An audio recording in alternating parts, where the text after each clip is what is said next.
February 2nd, 2024. I am at Joel Pearl. It's time to get in the weeds. Still had to look through the intro, make sure that everyone's clean and we're good. Jeremy Lambert is here. It's Friday. Jeremy, first of all, how are you doing? Second of all, are you as tired as we are? It's always fun's not the appropriate word. It's always something when I wake up and the first thing I see is a message from somebody. Here's this new Wall Street Journal article that is dropped saying Vince McMahon's under federal investigation. Like, it's going to be one of those days, huh? We're doing this at 8 a.m., aren't we? This is what we're doing today. So, it's that was my wake up call this morning. I looked at my phone, I saw that, and I was like, well, time to go to work, I guess. Then I listened to a Dante Martin interview and I listened to an R-Truth interview and, had a day already. There we go. I had to update those things. I woke up and got the kid to school, and next thing you know, I am looking at my phone and I'm like, oh, that's a Wall Street Journal. Oh, that's a federal investigation. Oh, I have to change everything on the show. So for those who may have been up at midnight Eastern, the original thumbnail, the original talk was going to be the John Laurinaitis statement from his lawyer. We were going to start there, and I didn't think we were going to spend all that much time on it. Maybe a half an hour, because it's just you never know where the conversation's going to go. That's true, but I kind of in my brain, because I do like to kind of time out the show a little bit, I had allotted about a half hour, maybe 45, on the John Laurinaitis conversation. And then 7:30 rolled around, and I was like, well, no, the entire 2 hours just got shifted away from, well, we're going to talk about the John Laurinaitis update and what came from that. But now, obviously, things have changed completely because we went from discussing a lawsuit to now a federal investigation, which changes so much of this conversation and so much of the potential outcome of this case with Vince McMahon. To give some background, I guess, on this, we are scheduled to be joined by Davey Boy Smith Jr. That was supposed to be at 10 o'clock. Obviously, he's not here yet. If he shows up, we were scheduled to have him on Wednesday and then didn't happen. MLW, we tried to do a make good. If he shows up in the middle of our conversation, we will pause our conversation and do the interview. So I just want everybody to know that if there's this weird transition phase there, that's what that is. But we're not going to sit around and try to kill time and hope that he shows up, and then we sit around and we kill time for 3 hours and never shows up. So yeah, if we have a kind of a weird transition there, that's what that is. Joel, do you want to do the plugs and all of that stuff? Get them out of the way. Leave it. There's no other way that I can do this. Leave a thumbs up, and of course, you can subscribe to us here on the channel. We're 15,000 strong here on Fightful Overbooked. And of course, you can donate a super chat. Any amount, get your question or statement right on the air. The topic of levity is something that we take very much for granted on this program, and we still have Jeremy's plan on the table. $2,000, everybody. $2,000, and I'll get shot with a trank gun. Not on Monday, because I'm already getting messages. Not on Monday, because I'll go ahead and put this out there now. Monday, 1, we will be on main channel. And then 2, we are scheduled to be joined by Tim Marshman of Vice.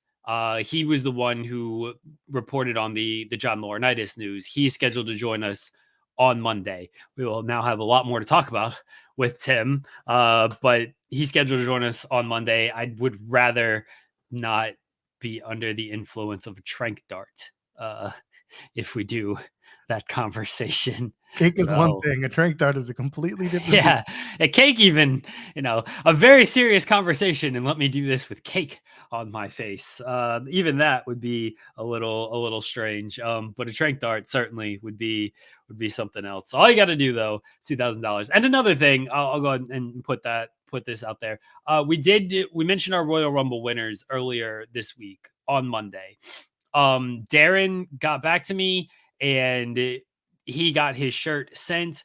Jack Zero also got back to us and said he was in Germany. A lot of shipping and stuff. He said that if we just donated to charity, then that would be the make good. So we did donate $30 to Nami in light of not sending Jack Zero a shirt. So I want everybody to know that we did make good on both of the bets, or I guess not even bets, just both of the winners. We made good with them, and yeah, we donated to charity on Jack Zero, and we sent Darren his shirt that he requested. So there you go, everybody. Thank you again to everybody who chimed in and was willing to participate in the Rumble. Yeah, and a thank you to Jack Zero. That was very kind of you. It's we have people who are watching and participating from all over the world, and you're in Germany. We would have done it too if you'd wanted a shirt. We would have done it. We would have made it happen. We would have figured out a way. But the idea to donate your prize winnings to a charitable cause, that's very much appreciated. We take that very much appreciatively. And Jeremy and I talked about where to go, and immediately it was Nami. So we donated that to Nami, and we thank everyone for their participation. So in addition to the potential of Davey Boy Smith Jr. joining us, maybe potentially, Cam Hawkins is also on call. He's someone that he has the link. He knows that he is welcome to join us. He'll sneak away and come and hang out with us for a little bit. Plenty to talk about in Cam Hawkins' world, between articles for The Ringer, appearances on the Royal Rumble presser. Clearly, that's going to be a topic of conversation now more than ever. He's also going to be appearing on the Fightful Roundtable in a couple of weeks with Shaq, along with Brandon Thurston and John Alva. Those guys are going to talk about the entirety of the Vince McMahon lawsuits. There's now a federal investigation. And yeah, we're looking forward to talking to Cam, and potentially with Andrew Zarian as well. He's another one that we have invited to talk to us on the program this morning. So there you go. You saw that backstage as well. Yeah. Great interview we just had. As things get set up, I think we're getting ready for Davey Boy Smith Jr. to join us here on the show. So I guess we can filibuster for at least a couple more minutes, Jeremy. I just got a message from MLW. Harry's trying to use Safari. StreamYard and Safari don't always work. No, they're not friends. You got to use anything else. You got to use the StreamYard app. Is there a StreamYard app? There is an app. Yes. Oh, I didn't know that. I never do it on my phone, so I never know what to use on the phone. I feel like I use Safari. I just open the link through like Twitter if it gets sent to me. So that's how it goes for me on my phone. Yeah, and it usually works. But if you're using Safari, sometimes it's a real pain in the butt. Okay. But we're going to get into it real soon. There you go. We can. So maybe we don't have video, but we can at least try and bring him on with audio. Let me get him a real quick introduction. Joining us now, he's going to be participating in MLW Superfight this Saturday on Triller Plus. He's going to be facing one called Manders. Very, very excited to welcome onto the program right now the one and only Davey Boy Smith Jr. Hello. Can we hear you? Can you guys hear me? Good morning. Buongiorno. Good morning. Yeah, okay. I'm good to go. My apologies on that, guys. These apps and everything, but my phone always wants to use the Safari app or the Safari browser as a default, and then I don't know. I did download the app, and it's working now. So here we go. Oh, there you go. I'm glad the app worked. That was something we mentioned when we were getting set up. That's great. No Harry, first off, before we jump really into things, how are you feeling after all the health last year, the health issues? How are you feeling physically? You know what? I feel great. I had, as you know, diverticulosis and appendicitis, and that required surgery for both. But the surgery for my diverticulosis happened while on the emergency table being operated on, when they noticed that I had this other issue going on that they were going to take care of, but they needed to remove the appendix first and foremost, because it was on the verge of bursting. Like, it could have been any minute. And when you have situations like that, it can be very serious, because there could be a 50-50 chance of you, dying with the infection, bleeding out and basically poisoning your blood. And there's nothing you can do at that point. So, and believe me, that hurt like, oh my gosh, my God, like I can't even begin to describe the pain that was associated with that. And but you know what? It took a long time to recover, and there was nothing to speed up the recovery. But I'm back at it. I had a very successful brief tour of All Japan Pro Wrestling earlier this year, going into the new year. And most importantly, now we got Major League Wrestling coming up this Saturday, tomorrow, at the old ECW Arena, the 2300 in Philadelphia. I'm taking on one called Manders, and this is my comeback match to Major League Wrestling. And I'm looking to take off at where I left off, and that was being the 2023 Opera Cup winner 2 times. And Mr. St. Laurent and myself, we've got our eyes on the gold. So I'm back, and I'm very excited to be back with Major League Wrestling. And I'm most importantly thankful for my health to be able to compete again. I'm glad to hear that you're feeling better. I'm very excited that you'll be returning to MLW this weekend. You were supposed to face Alex Kane back at Slaughterhouse last year, but of course your health situation took you out from that. But I want to talk about the no ropes catch match that you two had on MLW Underground in 2023. Talk to me about putting together a match like that, because it's out of the realm of the regular possibilities in wrestling. Absolutely, and that was the match I was victorious in, of course. So, Alex Kane, take nothing away from him. He's a great competitor. But, these are, that's kind of my style, So when you have the ropes taken away from the ring, there are no rope escapes, right? So there's another pull-up element, into one of these matches, in that there's no ropes and there's no turnbuckles. So it's definitely going to take away any high-flying offense or aerial, because you're not able to use the ropes. You're not able to use the ropes for an escape, and not only that, you're not able to use the ropes for safety. And that would be, if I come in for a big takedown, or if I want to running power slam somebody out of the ring, there's no ropes there. And we've seen that where guys get nailed and they tumble and they spill out to the floor and hit. So there's no protection there as well. So, it's an area that you have to be very aware and very careful with. And the are right there too. So, you definitely need to know your surroundings and your atmosphere and where the dangers are in those types of matches. And that's where I really thrive at. So, we'll see if 2024 is going to bring that about again this year. Oh, you're with the WTF, the World Titan Federation, and MSL. They've had trouble collecting the gold from Alex Kane. A lot of people have stepped up to Alex Kane and from the WTF and have not been able to win gold. And even tag team not been able to win gold. From Josh Bishop and Tom Waller failed to win the tag team titles. Can you promise that at some point the WTF is going to get some gold around their waist? Well, let me tell you this. I can promise you that the only thing that's separating WTF and Major League Wrestling Gold, the only thing that's separating those two things from each other is just time.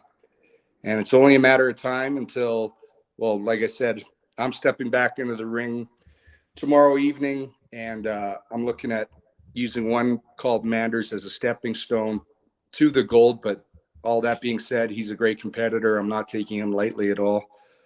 But, under Mr. St. Laurent's new managerial skills, I believe that sky's the limit, and we're on a rocket ship up there. So, and as far as Alex Kane is concerned, he's just a thief. He's stealing gold. He's using the gold he has is pyrite, and that's the thieves' gold. If you look up gold, and he's not actually wearing gold, and it's gold that he's stolen. And that's his type of his type of personality, and he'll do whatever it takes to win, and that means by cheating. Mr. St. Laurent and myself, we do everything the legal way and the proper way. So, but we got our eyes on the goal, believe me. What do you make of the WTF and kind of the throwback spoof tropes that they've been doing? As someone who has grown up in the business, and it was probably privy and saw a lot of these things firsthand. Oh yeah, it's great. Like I said, when I returned back in 2024 here, sky's the limit, and you got Filthy Tom Weller, myself, Mr. Saint Laurent. We're looking at recruiting some other members possibly for our group, but you have to pass the tests, and you got to, you got to be at that standard that we're at. So, but it's a great group to be a part of, and we're going to take MLW by rough shot this year. Is there anyone in mind that you would like to add to WTF?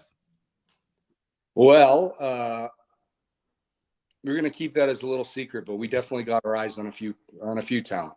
Well, we're here for the scoops. You can give us all the information you want to give us here. We definitely have our eyes on some other talent, believe me. I want to know what the test is. Do you have like an old like WWF trivia game that they need the 90s knowledge so they can do the hotline bits and the AOL bits and all this stuff? No, it would it would come a lot more down to them being able to survive the test of some of the workout conditioning classes with myself and with Mr. Tom Lawler. They have to be able to perform the Carl Gotch deck of cards routine, and also not only do that, but perform a 3-minute back bridge as well.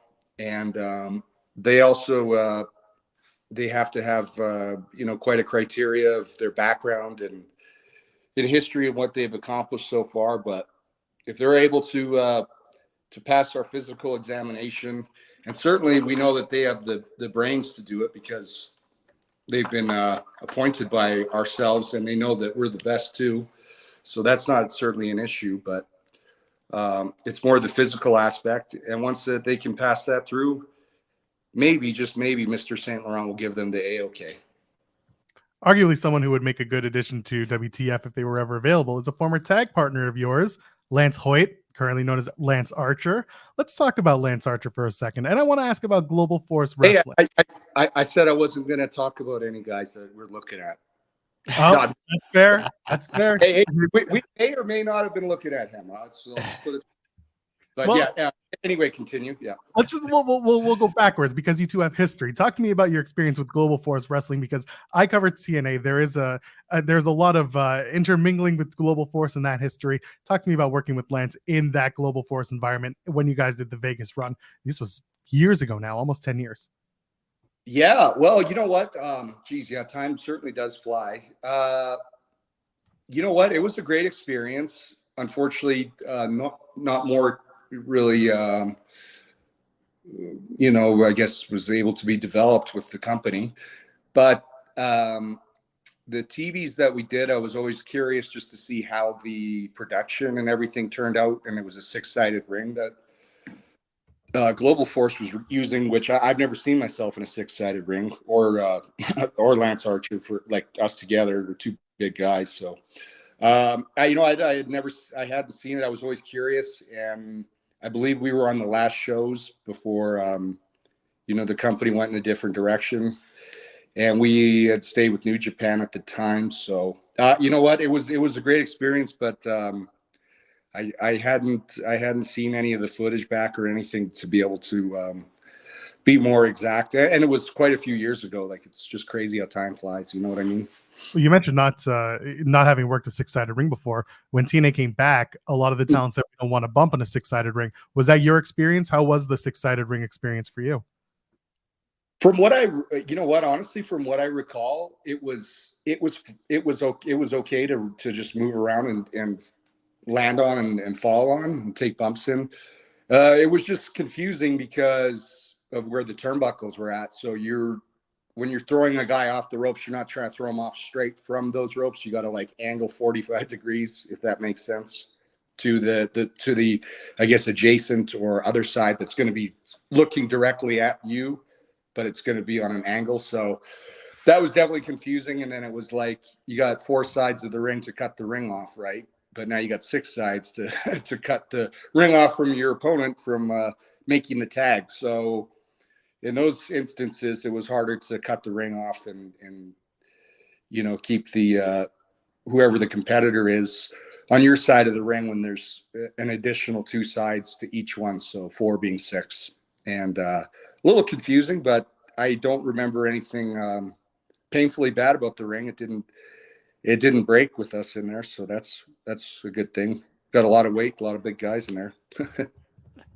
I want to ask about Bloodsport because for people who don't know, I mean, Davey Boy's Bloodsport legend. Karrion Kross, Tom Waller, Josh Alexander defeated all of them. Got the one loss to Moxley, but otherwise, pretty clean record at Bloodsport, 6-1. Bloodsport, I assume, coming up at WrestleMania weekend. It's been for WrestleMania weekend. Have you talked to Josh about being on this Bloodsport? And if so, is there anybody in mind that you'd like to face? Yeah, that's a great question. Honestly, I have not spoken with Josh about this yet, but I am going to be under the assumption that I will be participating in the Bloodsport coming up this year. I also had a big victory over JR Kratos last year as well, and that was the match I watched back, and I was very impressed with the performance, and certainly very impressed by JR Kratos. He's in the top 5 or 10 talent, I would say, in the world, and a really tough guy as well. So, unfortunately, because due to my stomach issues, I haven't been training quite as regularly as I once was in the martial arts aspect, but I'm getting back into that now. And like I said, it took me a while just to get back to a neutral state of my body with everything with my appendicitis and diverticulosis. And that's not, once you get to that state, then you want to get into a great shape, or we're back rolling, we're back, doing a lot of conditioning, we're back, sparring, we're back doing some kickboxing, we're flipping tires, we're, doing this and that. So it took quite a while to get to back to just a neutral state. But that being said, I'm not going to say I'm taking anything away from myself. I'm back and, better than ever. So I do presume or believe I will be, or I have faith. I won't say I believe because that entails be lying. So I have faith that I will be at the 2024 Bloodsport event coming up WrestleMania weekend. I do not know of an opponent due to not knowing the details yet, but there's a lot of great talent out there. There's one guy that I've trained with and sparred with and wrestled with for years, and been a dear friend of mine named Eric Hammer that's been on a lot of the Bloodsport events in the past. And him and I, we'll just shake hands and may the best man win. But it would be a great competition and great match to go up against a caliber athlete like himself that just people just don't know quite enough about him. But he's a top-notch, very highly skilled grappler, strong, big, about 6'5", in great shape, and a super good, awesome dude as well. So, he would be somebody that I might look forward to stepping in the ring with for Bloodsport. Someone who is not underrated and that you've had the opportunity to face is Nick Aldis. And I don't know if you know this, you had his last singles match before he went to WWE. This was in Chillicothe, Ohio. Talk to me about working with Nick Aldis, who is, I did that to Pop Jeremy because he's an Ohioan. So I wanted to show that I knew the name Chillicothe. Anyway, talk to me about working with Nick Aldis because he is a talent that a lot of people have put over. And did you know that you were going to have his last singles match at the time? That's funny that you mentioned that because that was my last singles match as well, like actual singles match up until this coming tomorrow with one called Manders, because it was shortly after that I was supposed to come in for Major League Wrestling and challenge Alex Kane, and this happened with my stomach. So, and I honestly at the time I was wondering to myself when I was sitting in emergency if that was going to be my last match ever, because I was told of the severity of my stomach issue and having diverticulosis and appendicitis that there's a chance of this bursting and you dying. So that being said, Nick is a fantastic athlete, a great wrestler, real throwback to what I think that the old school and traditional heavyweight in professional wrestling is all about. He's certainly a man that carries himself with class and honor. And unfortunately, I was on the short end of the stick the last time we met in the squared circle. But hey, you know what? Maybe again someday we'll have round 3 because round 1 was I lost the Stu Hart Heavyweight Championship actually to Nick in for Dungeon Wrestling in October 2022 at the Stampede Pavilion. And we were actually setting up for myself and Nick for a rematch for the Stu Hart Heavyweight Championship. And everything happened with my stomach. And not only that, he was being rehired by WWE, but it was going to be his last match again with me, wrestling for Dungeon Wrestling. And then this happened with my stomach. So unfortunately, that just got canceled altogether, which I was bummed about, but what can you do? These things happen, and it was kind of like something we were really building up to, for an entire year. Like the Calgary fans were seeing me, come back, and we're rebuilding the territory here, and a year-long kind of storyline with myself and Nick, and I'm going to, in theory, or hope that I dethrone him with the Stu Hart Heavyweight Championship. And this happens with my stomach. And, on the other good luck side of things, Nick gets, he gets hired by WWE. So it didn't happen. But that was a match that I was really bummed that didn't, due to my stomach. And, of course, the title match with Alex Kane. And, in life we stub our toe, but we got to you just got to be like the sharp knife in the wind. Just let it blow past you sometimes, and just keep moving forward no matter what. So that's what I'm doing. But yeah, Nick is a great talent, and wish him all the best. Well, before we let you go finish getting ready for One Called Manders at MLW Superfight this Saturday, there's a little game we like to play on the show. It's called Partner, Promo, or Punch in the Face. I'm going to give you 3 names that you know well, and you're going to pick which one you want to partner with in a tag match, which one you want to promo with in the ring, and which one you want to punch in the face in a singles match. Are you ready for your opponents? Yes. Never been more ready. Here we go. Your 3 people: Tyson Kidd, Lance Archer, and Grado. Davey Boy Smith Jr., partner, promo, punch in the face. Okay, so partner would be Tyson Kidd, or if he's not able to with his neck, it would be promo. With Lance Archer, yeah, I go with partner. Then what was the last one? Was Grado? Grado. Punch Grado in the face?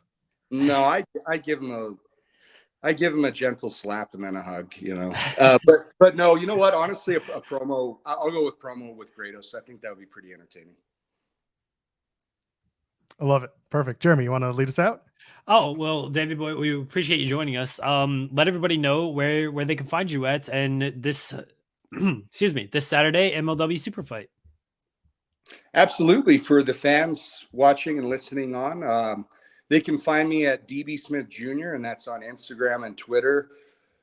And they can also tune in to Major League Wrestling and see myself and not only that, but Mr. St. Laurent and all the other group of the WTF.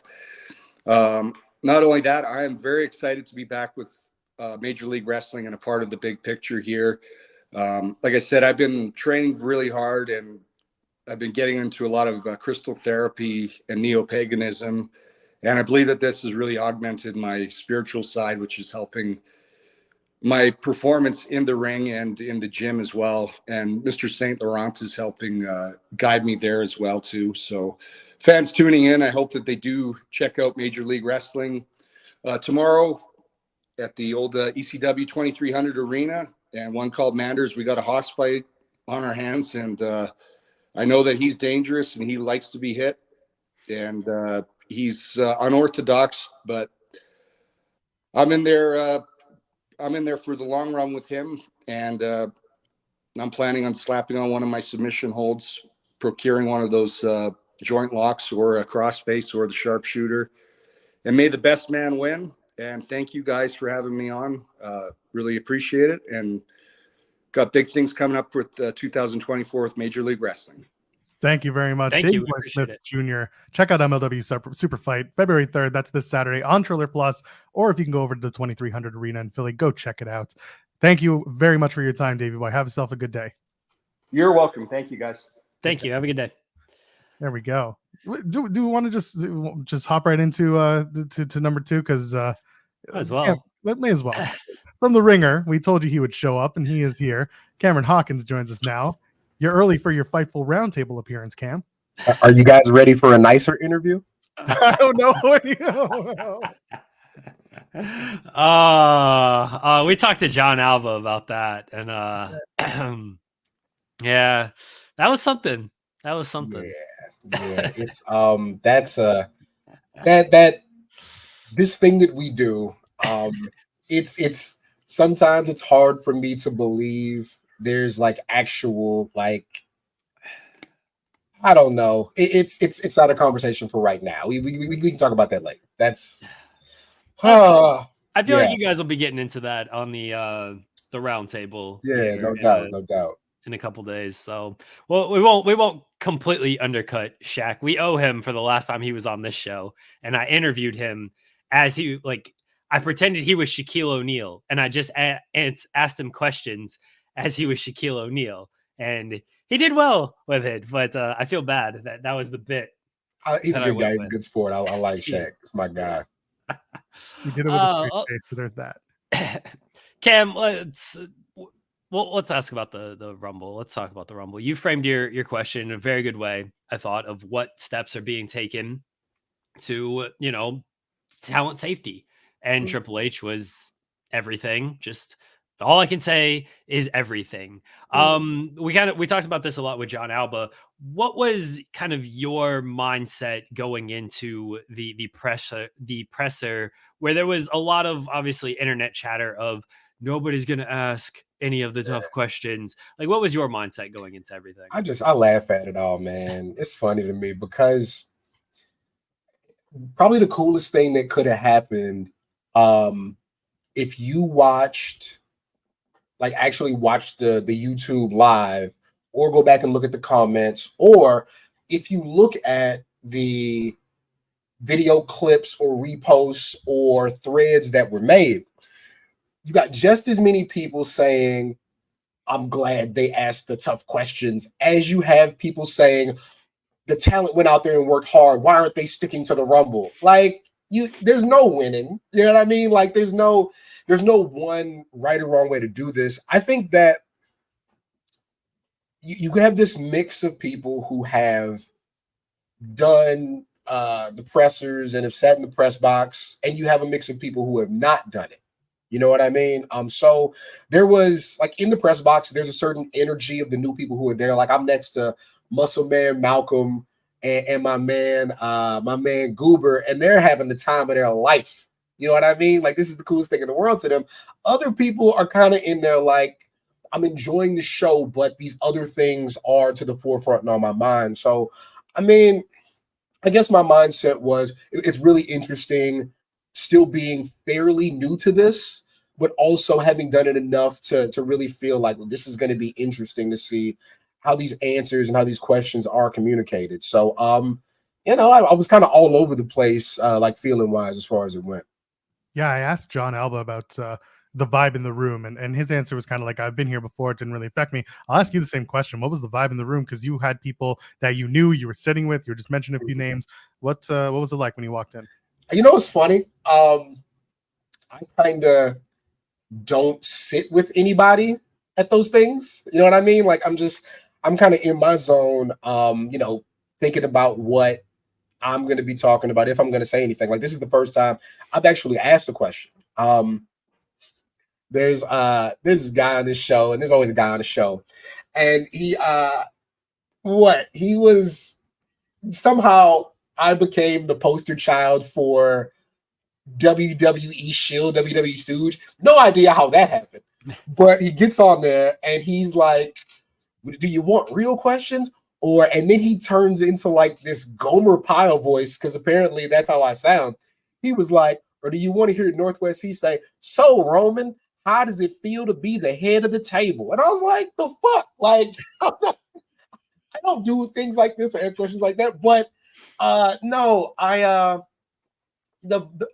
kind of to myself in those things because really the first couple of press conferences, like I've never really watched one before I went to one. So I kind of, see who's asking what question, kind of what the responses are like. And I've, of course, watched more since I've started going to them. But yeah, for me, it was like, I'm kind of off to myself. I'm in there. I'm paying attention. And Caden. And as people are asking questions, shout out to my guy Greg in WWPR. Like he texts me while we're sitting there. He's like, "Yo, do you want to ask a question?" And I was like, "Yeah, I got a question for Triple H." And he's like, "Okay," like, and kept it in mind. And so, when my time came around, it was my time to ask the question. Like it's this idea that people are afraid of losing credentials, or that like they're strategically chosen from the beginning because they know who's going to ask. It's like, no, guys, no, like it's not. They try to go with new faces sometimes. They try to pick from different sides of the room. Like it's really not that. So yeah. Let's move on to NXT because again, I know you, John Alba, Brandon Thurston, and Shaq are going to talk a lot about the media and Royal Rumble press conference on the roundtable here coming up. So NXT, it's got to be Trick Williams' time, right? Like, what are we doing if it's not his time? They at least got to pull the trigger on this Trick and Mello thing. Like that's got to be settled here. I don't think that's it. Go ahead, Cam. So look, I mean, you probably know, those are guys I talk to like fairly regularly, Trick and Mello. And so watching them develop, especially, Trick, like Mello's one of the first people I wrote about for NXT, like for the Ringer. So we kind of had a relationship like to start. And of course, Trick being around him, me and Trick got really cool doing the Wale Mania stuff, doing the Sirius XM stuff. I kind of liken what they're doing to DIY. But like DIY, when they first got called up, like they were enemies, but they were needed on the main roster. With Trick and Mello both being on SmackDown tonight, I don't know, man.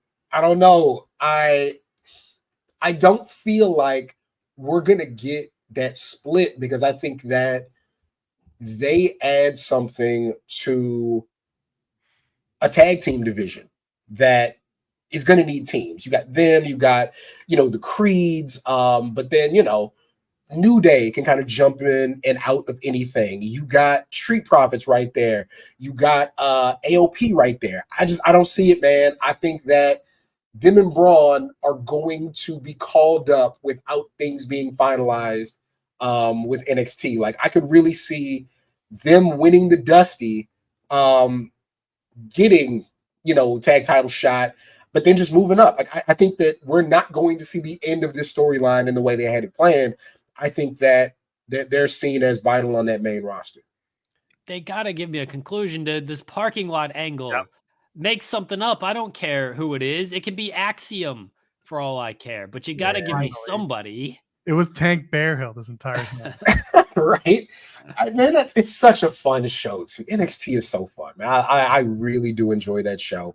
But I think one of the things they do benefit from is they have a lot of talent, really on the women's side, especially, that they can make their main event or the focal point of their show. Like me being of a certain age, and I hate to say I called it is not like my thing, but weeks ago, I was like, guess what? JC Jane made a Chase U calendar, and that's how they're going to save the school. Oh, of course. And then it happens, and I'm like, yep, like this is what this is. Like, I just feel like they're going to be able to produce not a smoke screen, but they can distract us long enough to where this thing can be resolved. And again, you're talking to somebody, big Mello fan, big Trick fan, love how the crowd's reacting to Trick, but man, it's as much as I love NXT, there's really not a reason to stop and do it in NXT. Like Trick does not need a 6-month title reign, year title reign, 3-month title reign in order to make him more prepared for the main roster. I think what's going to benefit Trick is being around a young vet like Melo, them doing the tag team thing, keep working. And when it's his time to be solo guy, he'll be solo guy on the main roster. I really think that's how it's going to play out. So it's funny you say that, because in my brain, it's they win the Dusty Classic, they lose the tag title shot on an episode of TV or whatever special, they do the turn, then they do the match at Stand and Deliver, and then Trick goes and wins the NXT title while Melo goes up, does his thing on SmackDown. Trick drops it, Trick joins Melo, then we start the tag run. That can work. That can work. Get there, because we do have to do the parking lot stuff. I get that, like, it's easy to just kind of smoke and mirrors and wait, be like, yeah, no, it was the parking lot monster someone said out there, and it's like, yeah, you could do that. But to me, there's at least a longer story about, kind of like what you said with DIY with Gargano and Ciampa, was that they hated each other for a period, and then they got back together because they're like, no, we can do this better as a team than apart. You'll see success individually, but when we're a tag team, things are better. Let them have a little animosity. I do like that there's a fluidity, though. Like even with what I said, I like that there's a fluidity between SmackDown and NXT. Like, Trick came out to save Melo, but it was still tension between them when he did it. Like, they did not ignore what was happening in their main story. Man, I just, for it to go this long, for Melo to actually turn on Trick, I'm just like, they're so close to the edge that I really think it's going to be a technicality. Like, Melo is, of course, about himself, and there's a self-centeredness. I mean, again, it's the young Shawn Michaels Diesel story, right? There's a level that the larger athlete can get to that would, in a way, make character-wise, make the other talent feel outshined. The way the crowd's taking, to Trick. Boy, I tell you what, if you give, again, Trick is ultra charismatic, nicest guy you ever met, gives a damn, works hard. Man, you put that down south Memphis beat behind somebody, and it just adds it's so perfect. It's so perfect. Like, yeah, man. I love those kids. I really do. They're great. Caden is asking thoughts on the wolf head. All right. So we shout out to my man Cassidy Haynes from Body Slam. So you send this tweet real quick. So apologies to cut you off. You send this, and it's just like, my man Cass dropped me off at the airport. Yes. I didn't have to read the rest of it. You just knew. I knew the Cass you were talking about, and I knew this story was true. Didn't matter what this story. You could have put anything after this. I was like, yep, that checks out. I'll tell you a Cass story after you finish up. But go ahead. Yeah, you can. And it's funny. You should have seen Jordan Grace and all 362 of those muscles looking at that damn wolf's head in the back seat. Like, what is this? So I kid you not. We found some free parking because parking was like $75 in Tropicana, right? Found some free parking outside a restaurant. We're walking toward the stadium, and as we're walking, like, we're passing by like a couple of buildings, there is a shopping cart that clearly belongs to a houseless individual. One of the items in the shopping cart is a mounted wolf's head. I saw this, yes. And Cass is just enamored with it.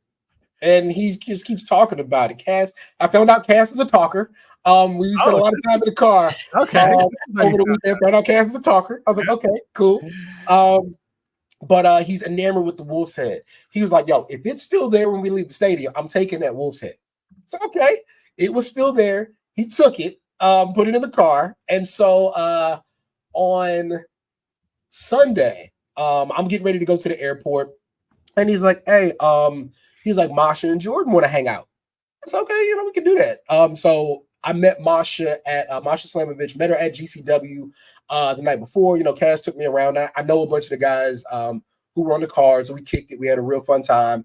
By the way, me and Nick Gage talking about Texas football for 30 minutes. Again, it's just so fun.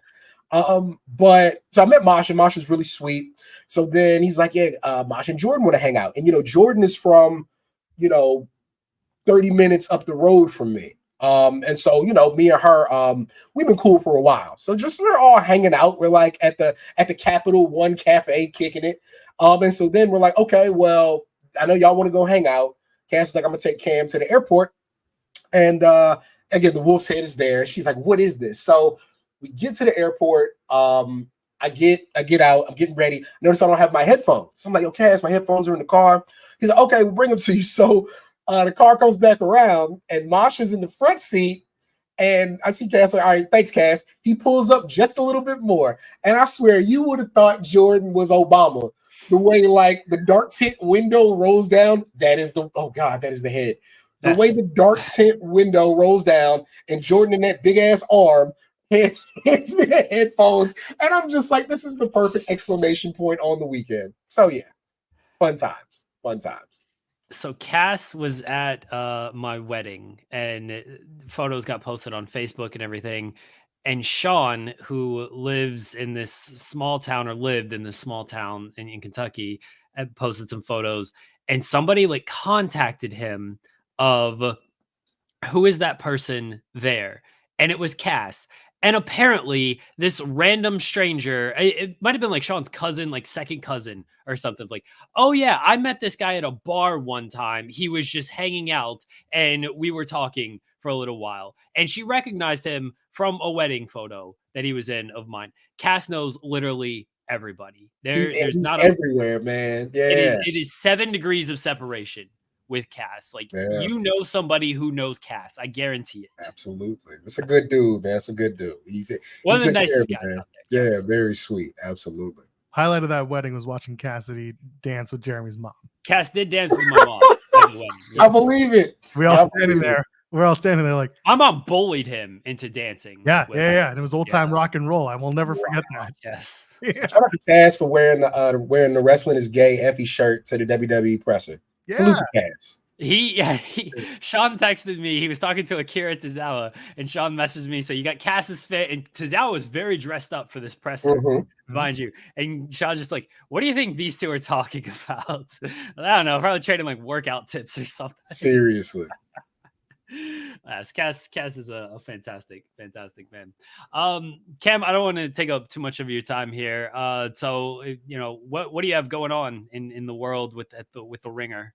Yeah, so last week dropped an article with Rhea Ripley, put out the podcast. The article was Thursday, put out the podcast Friday. Really, really fun conversation, man. Just about authenticity, staying true to yourself. And how that's, worked out for her so much, man. Like she going into WWE thought that she had to look a certain way, be a certain way, decided to really dive into what was true to her. And she's one of the biggest stars now.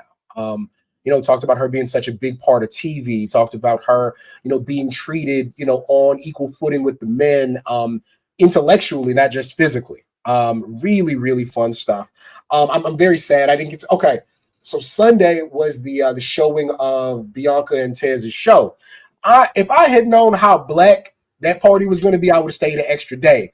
Because this is like, it's like all of my friends are there. You know what I mean? Like the people I talk to on a regular basis in WWE or WWE adjacent. But Rhea was there, and I would have loved to have gotten to talk to both of them, because one thing Rhea stressed was Bianca being her person. And that was a lot. She's like, I'm glad this is the person that I'm riding with on, once the Baileys, the Beckys, and the Charlottes are gone, like it's us. And so I'm glad this is who I have next to me. Sad I didn't get to do that, but yeah, man, great conversation with her. Like you said, I got the roundtable coming up next week. Still trying to figure out exactly what I'm going to put forth for Revolution. Had some ideas. We're still really working on that. But yeah, there's just a little bit of everything. And I just want to make sure I say, shout out to my family at the Ringer. Again, people have this idea that somebody actually put forth the idea that when we sign the contract, we're contractually obligated not to say anything that wouldn't paint WWE in a great light. But no, shout out to my man Kaz, my Emmy Award winning man Kaz, for saluting me on Masked Man. Shout out to my boys at Wednesday Worldwide, my editor Cal over there, my man Brian Ben. Just again, I when I'm not doing talking to you guys or doing that job, I do have an entire career as a college advisor. And so, you know, a lot of my students are writers and want to do journalism and stuff. And it felt good to have a moment where I can go show them, hey, you can be you, write about what you want, put forth the personality that you want, and still get the opportunity to do what you feel is important. You know what I mean? So shout out to everybody who made that possible. You know, the Ringer and WWE PR. Because again, guys, we Oh, you're gonna get in trouble. News. WWE PR. Can't praise them anymore. Sorry, Yeah, can't. praise Oh them. yeah. I'm in their pocket now for sure. Oh yeah, totally. Yeah, that's right. Yeah, man. Texting them all back and forth, all willy-nilly. No. That sounds first said the super chat saying, Cam, really appreciate you and the guys like John and Brandon asking those questions. Also, Dan Quinn, condolences. Yeah, man. Listen, I've been on this ride for a long time with this Washington football team. You know, being from the DC area, you know, I got them first few years when I was a kid, man. You know, I'm not a greedy man. Listen, I was in college from 03 to 08. So I got 3 Spurs championships while I was an hour up the road at college, man. I used to go home and have the craziest weekends because the Spurs are winning titles. I'm not a greedy man. We were just in the college football playoff. It'll be fine. It'll be fine. For somebody, not for me, but for somebody. Ken, we appreciate it, man. Yes. Good luck on the round table. Tell those guys we said hi when you see them, and enjoy your weekend, man. Have fun this weekend. I'm not wearing a fucking suit. I don't know if you start a graphic. You got Thurston in a tie, got John Albert in a business casual suit, and you got me leaned over in the hoodie at the Spotify studios. Oh boy, I'm never going to be official. But thank you, my brothers. I appreciate y'all having me as always. Looking forward to the show this weekend. Whoop that trick, especially. Listen, they wear the suits, you wear the Bass Pro fishing headgear. Hey, I'm coming for the pyramid, baby. Bass Pro Shops, y'all owe me. Let's do it. Thanks, Cam. All right, man. Thanks, man. Appreciate you. Oh man, what a week. Let's get him out of here. There we go. All right. During the last interview, Pro Wrestling Podcast, Dave said, love you guys. We love you too. Appreciate you, Dave. Thanks, Dave. We appreciate it, man. Hope you're doing well. Yes, we do. Okay. Well, our first hour became very different from what we expected. I think now it was good to get away from things for the first hour, and now now we can't get away from everything. No, we cannot. So like we said at the top of the show, woke up this morning, 7:30 a.m. Wall Street Journal drops an article. Federal, I can't speak anymore. Federal prosecutors investigate Vince McMahon's sex trafficking allegations. So this has gone from a lawsuit from Janelle Grant with allegations that you and I touched upon on Friday's show. They have now expanded to a federal prosecution and a federal investigation. This has changed a lot of the story, and there's some stuff that happened in between. So, Jeremy, you want to start taking us through this a little bit? I mean, I think any potential that it might get settled now feels a little less likely, which I think is a very good thing, because I think that was probably the fear of a lot of fans, is that, oh, they're just going to settle this and it's going to like it was last year, I guess 2 years ago at this point, in June 2022, they settled, it was swept under the rug, Vince came back, all this stuff. And, you know, it was a big deal, but we almost stopped talking about it. Doesn't seem like that's going to be as likely now, especially, I think the Laurinaitis thing is still a very big deal, mind you. Because him, through his lawyer, claiming that he was a victim and that Vince asserted power over him. I don't think John Laurinaitis is a victim. Let me make that very clear. But the fact that they're putting that out there shows that he was not going to fully cooperate with the WWE and the Vince McMahon side of things. And so them turning on each other would also make it less likely of a settlement, because if Janelle Grant's side kind of has Laurinaitis backing up the claims in not really a roundabout way, but like backing up the claims of like, yes, all of this stuff happened. My client denies that it happened in this way, though. It happened, but my client was also forced to do these things. It's still backing up the claims. And so having somebody who is on the other side of the lawsuit backing up those claims is a big deal. The federal investigation, look, they executed a search warrant when the initial report came out. We didn't know quite what that meant. There was not many more details beyond that. But according to the new report from Wall Street Journal,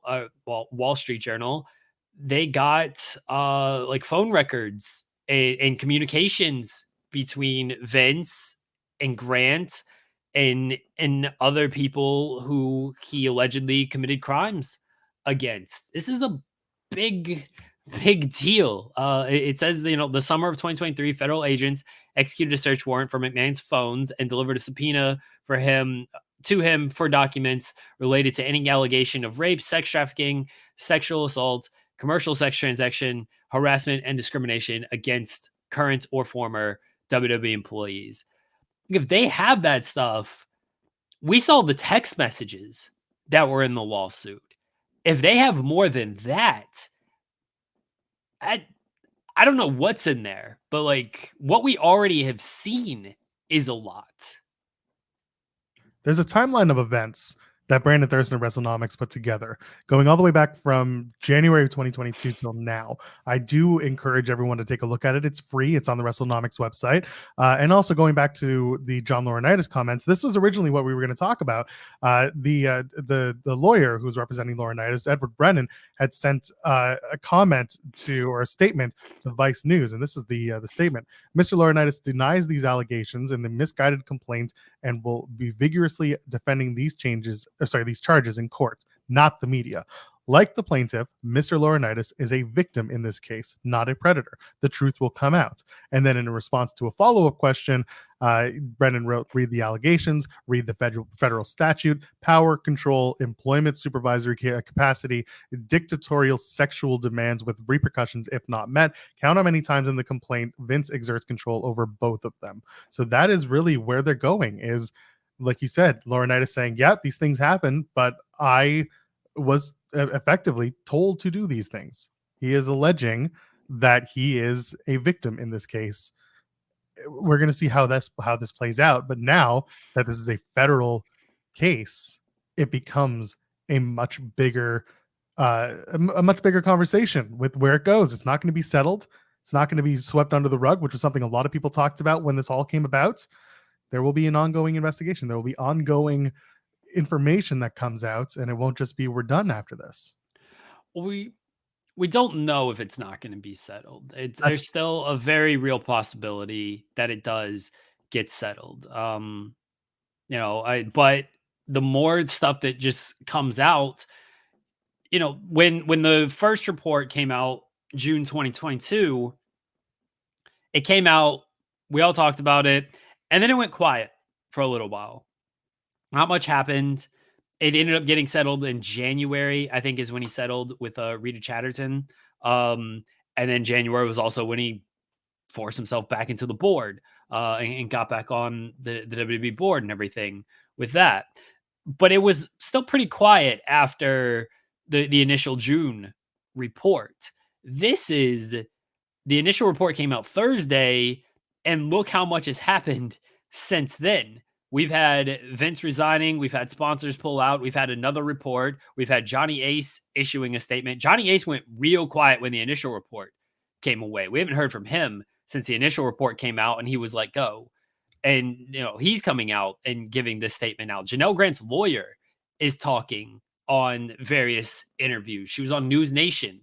Something that I listened to. She said that, she's being bombarded with people who maybe want to come forward or willing to come forward with this. Like I don't think this is going to go quietly. That doesn't mean that it won't be settled, because obviously I think that WWE is certainly going to look to settle all this, because I'm sure don't want to go to court over this. Based on what's alleged in that lawsuit, based on just everything we know so far, yeah, WWE doesn't want to go to court, and they got money. They can put a lot of resources behind it. In listening to Ann Callis is the name of Janelle Grant's lawyer. She was asked when she was on News Nation, like, is Janelle Grant ready for the scrutiny that's going to come with this? Because sadly, people are still going to be on Vince's side. Public people, like, not, I don't know about public figures, but I'm saying like generalities of people are going to still be on Vince. We see it sadly in our chat. You know, most of you are very, very good, very cool. There's some people who come in here and still say like, none of you guys would be here if it wasn't for Vince. He didn't do anything. Like, wrestling wouldn't exist without Vince. Those people exist. It's a sad reality. They exist, and they are going to find no fault in any of this. And they are going to go after Janelle Grant and make it be like she is trying to take down this empire, and she has no place to do this. She has no right to do this. She's going to have to face that if this goes to trial, and as this continues to be a public suit, because it's going to continue to come out, and it's going to continue to to be a public, just kind of, I don't want to say battle, but a public suit. So she's going to have to face that. Like, Janelle Grant's lawyer, Ann Callis, said she thinks Janelle will be able to face that scrutiny because she's been humiliated enough throughout the years she worked with WWE. It's obviously a different game when it actually all does coming out, and then she's constantly being attacked publicly. And that's when the victim, in this case, Janelle Grant, might not feel comfortable moving forward and might just end up settled. Because that's usually how settlements happen, is you throw a lot of money at it, and then the person on the other side decides that the money is better than trying to fight it with these resources and the public scrutiny that comes with a case like this. Yeah, someone in the chat asking what if the victims don't want to settle with WWE, and Jeremy just kind of laid it out. There can be as much money on the table as presented, and they can say no, but at the same time, there comes a point where you can be basically forced, given your financial situation, to take a settlement, because that will pay bills, legal or otherwise, that get you back and away from this. Again, we don't know what the situation financially is for any of these plaintiffs. This is going to be a very strange ongoing investigation, not just because of the content, but also because of the power dynamic that's at hand. Going back to the John Laurinaitis stuff, I do want to point out one thing. I know that people are kind of looking at him being like, oh, he flipped on Vince and all that. It's worth noting John Laurinaitis was also accused of demoting a WWE talent after she broke off an affair with him. So he's not going to be completely squeaky clean coming out of this. No. He can make a claim that he is a victim in this entire process, and there may be points that he felt a certain way, and that's understandable. I get it. That's part of the defense. But also, we have to keep in mind that there were certain things that he did over the course of his career that gave him reason to be, thought of the way he is today. So that's worth talking about. Yeah, Laurinaitis, I don't think he's a victim in any of this. I think that's nonsense. But this is the first domino of him even saying this shows he's not 100% on Vince's side and willing to just go forward with whatever Vince and WWE says. And that's a big deal. Yeah, exactly. This is the idea that the dominoes fall, and they don't fall with just immediacy. The idea here is that you're going to get one at a time. And Janelle Grant's lawyer and Callis had mentioned that other people are starting to step up and speak out and contact her firm. She said, frankly, they're overwhelmed by the amount of people who have come out and reached out to them. So it's ongoing. This Wall Street Journal article definitely brought a lot of conversation to us this morning. And hey, listen, he's here. So I'm not going to play the thing because it's a serious topic. Andrew Zarian's here. Hi, Andrew. Hey guys, how are you? Hello, Andrew Zarian. Another bizarre Friday. We can't get away from Yeah, it's been just a bizarre, really, since last Tuesday. Tuesday was the Netflix Rock deal, and ever since then, it feels like it has not stopped with stuff. I have not spoken about any of this. I haven't done any shows. I picked the worst time to demo my studio. I mean, really, like, people are like, when are you doing a show? I'm like, I don't know. I got like another week of this I got to do. Or the best time, because you can just not speak about any of this. And it's another one. It's gross, right? Like, it's like, I know you have to, right? You have to talk about it, but like, I'm not posting anything on social. I find the whole thing just gross to talk about. I've spoken to Joel, like, obviously not on the air, but like through text and like on the phone, we've spoken like my opinion and how I see this playing out. And it's exactly playing out. Like I said, the Southern District of New York will get involved once this becomes a federal matter, which it seems like it is. And they have a 99% success rate in prosecuting.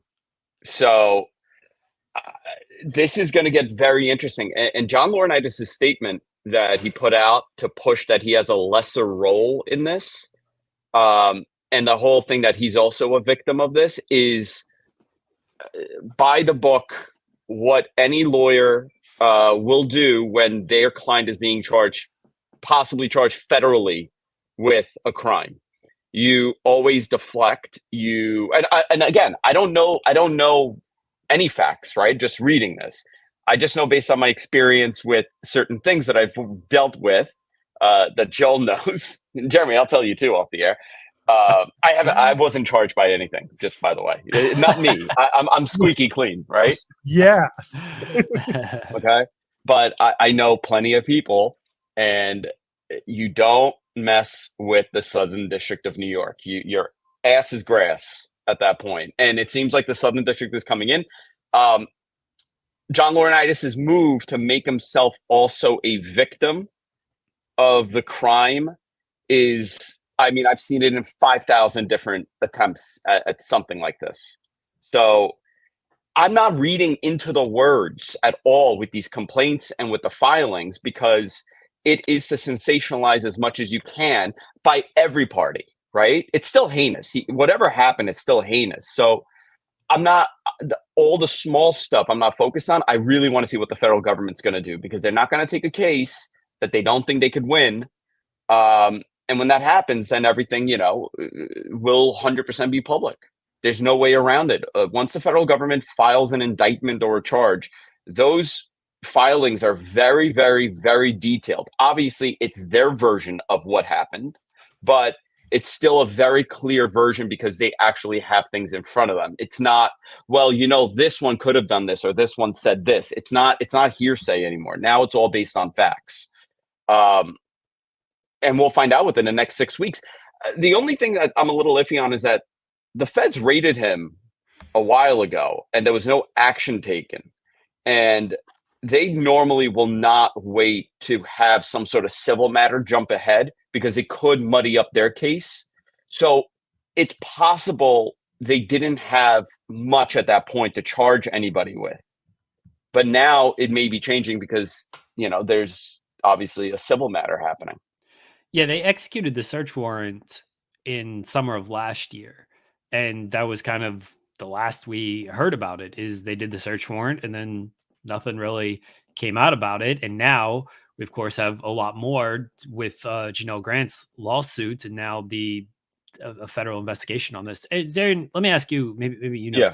So if he's under federal investigation, if he settles with Janelle Grant, does that stop that investigation, or can he settle? Okay. No. So here's a great example, right? I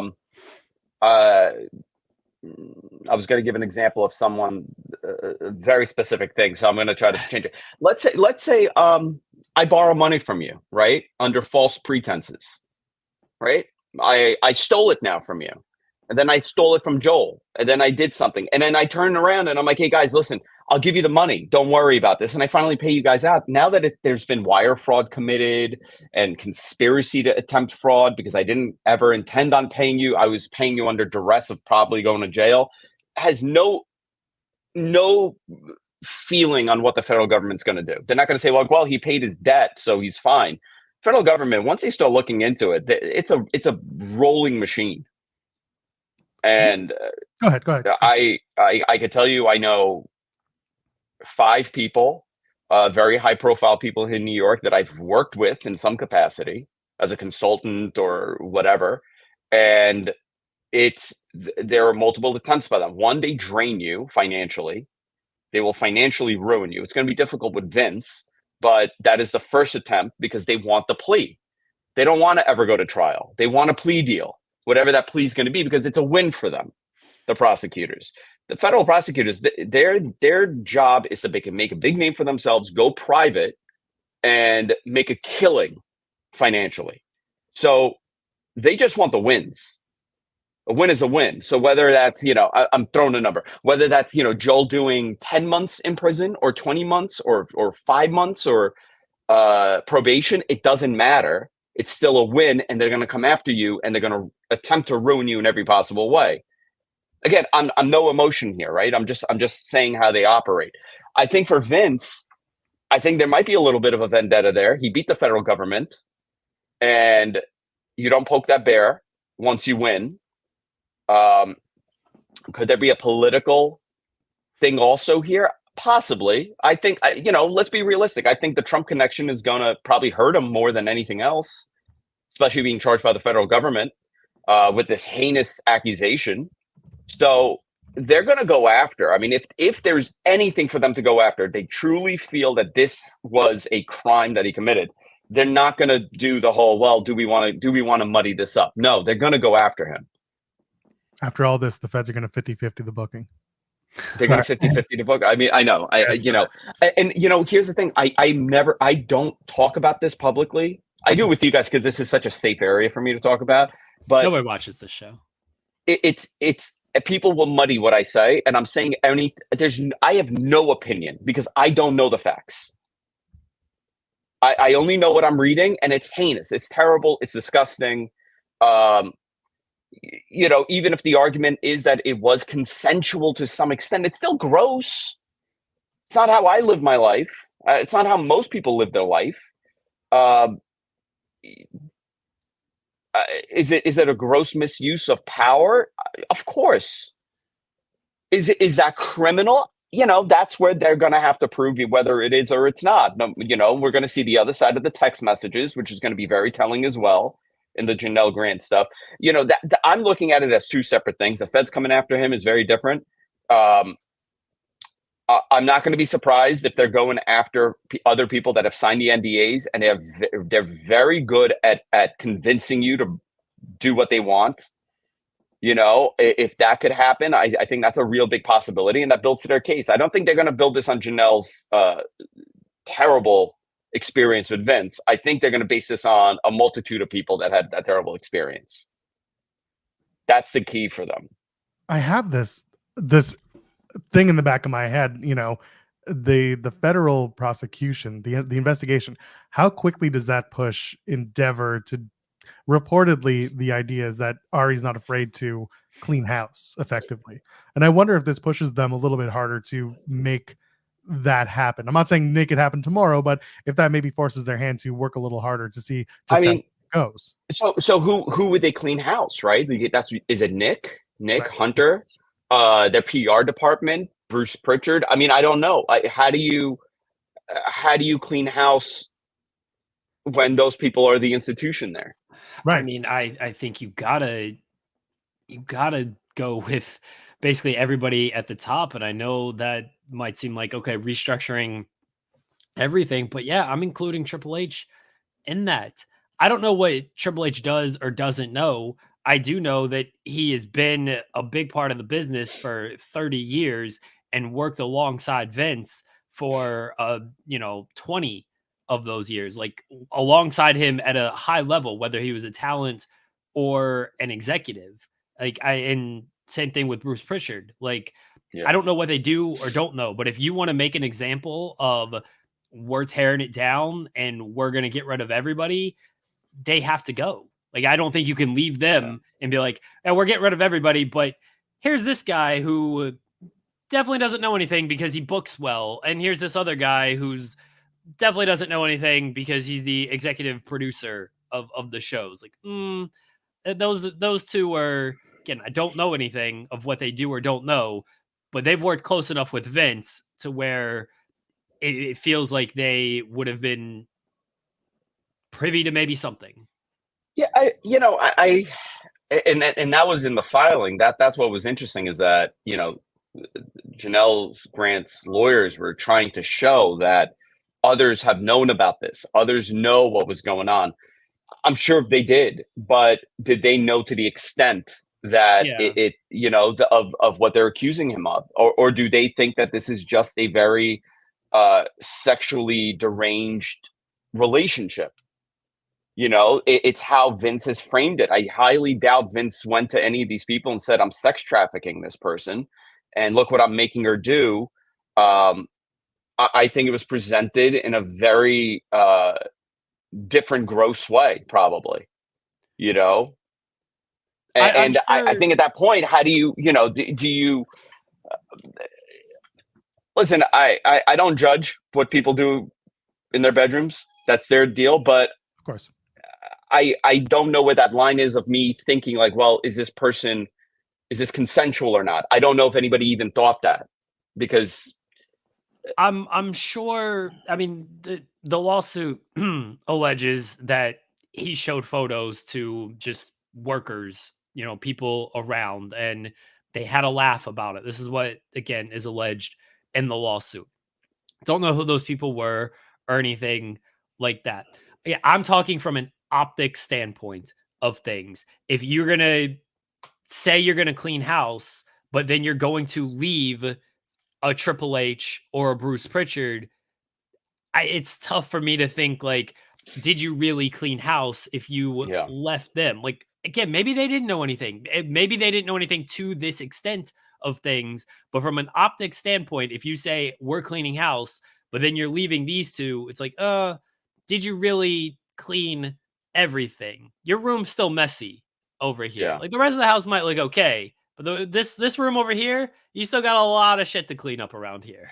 I think it's gonna be very telling how that stock performs and what they do based on the performance. At the end of the day, there's only one group of people that they're answering to, and that's the shareholders. Unfortunately, that's just how these companies think. So if that stock is going to start tanking and partners are going to start pulling out of committed relationships with them, I see them doing a total clean house and trying their best to start over. The other thing is, it's a very small industry and there aren't too many people that could do this job.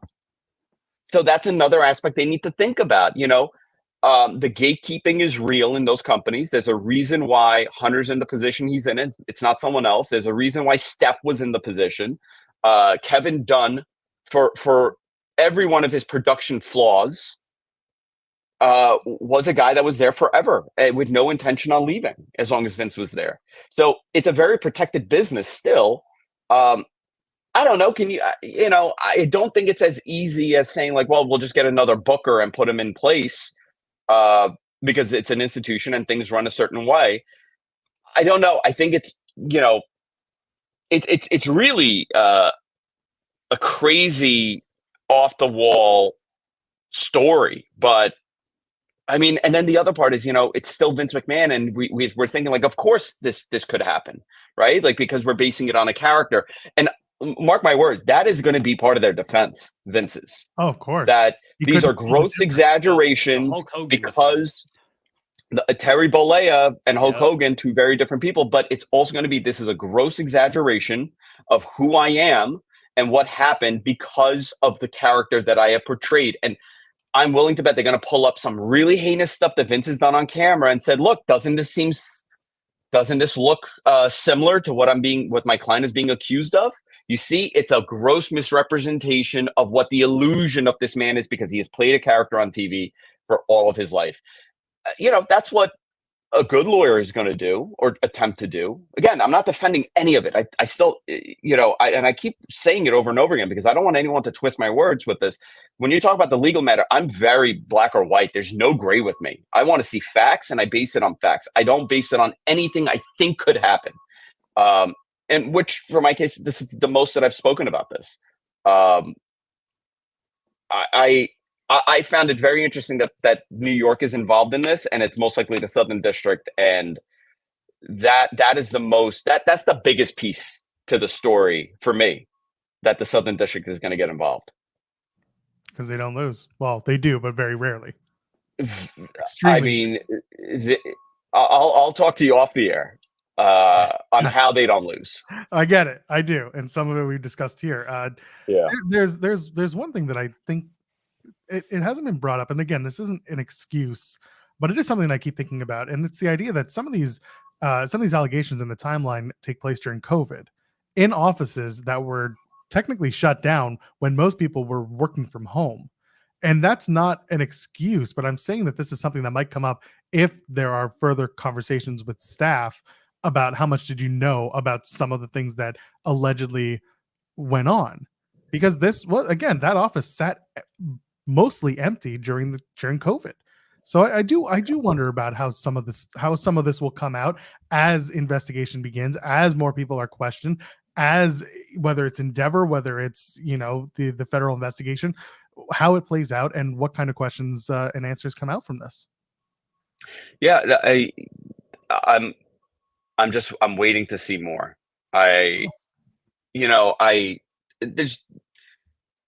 When I say that, people think that I'm defending Vince, and it's in no way I'm not coming to the defense of Vince or WWE. I'm sure people knew that either way, this was still very inappropriate. Even if this was a consensual relationship that went badly, right? It's still very inappropriate, but that also doesn't explain all the other NDAs. That doesn't explain that. People have asked me, why did Vince stop paying the NDA? This brought it on.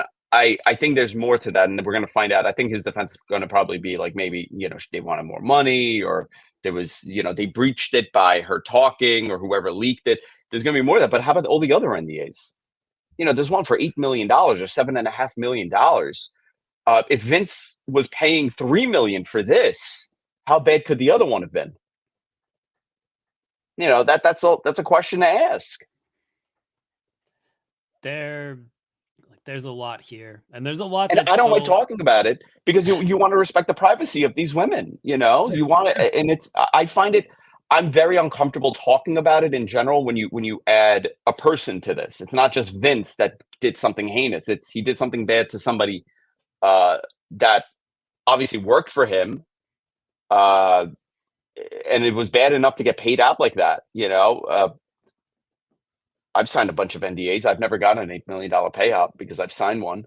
So it's not the NDA that's the problem. It's the fact that you're paying so much to hush somebody up. There's something there. We have another guest. There we go. Hello, Sean. Hello, Sean. We can't hear you.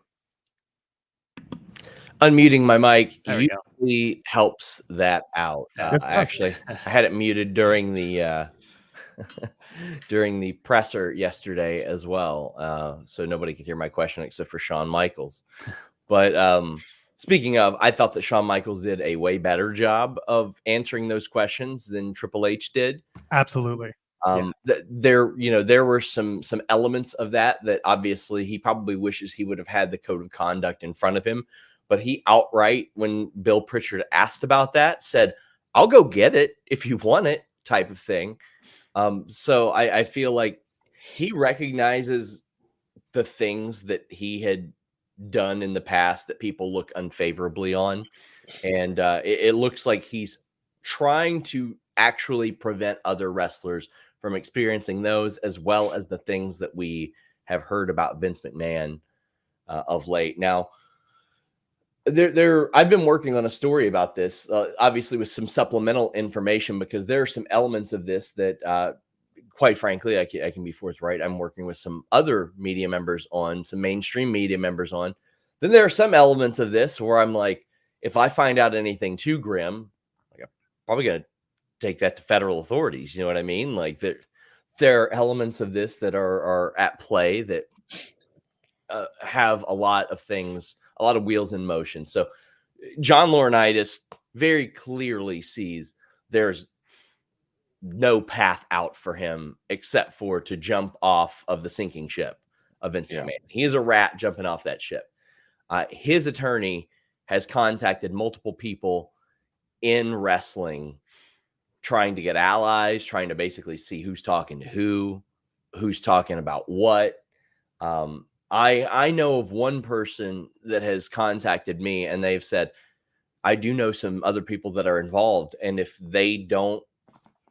something doesn't happen to them, if they aren't identified, they will be identified by this person is what they're claiming to me. And it absolutely is a person that would know and have information on things like that. There